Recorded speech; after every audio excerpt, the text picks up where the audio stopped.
Question 88. What are the outward and ordinary means whereby Christ communicateth to us the benefits of redemption? Answer. The outward and ordinary means whereby Christ communicateth to us the benefits of redemption are his ordinances, especially the word, sacraments, and prayer, all which are made effectual to the elect for salvation. The Bible verses referenced for this answer are Matthew chapter 28, verses 18 to 20. And Jesus came and spake unto them, saying, All power is given unto me in heaven and in earth. Go ye therefore and teach all nations, baptizing them in the name of the Father, and of the Son, and of the Holy Ghost, teaching them to observe all things whatsoever I have commanded you. And lo, I am with you always, even unto the end of the world. Amen. Acts chapter 2, verses 41 to 42.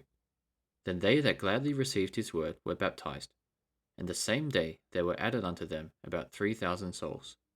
And they continued steadfastly in the apostles' doctrine and fellowship, and in breaking of bread, and in prayers.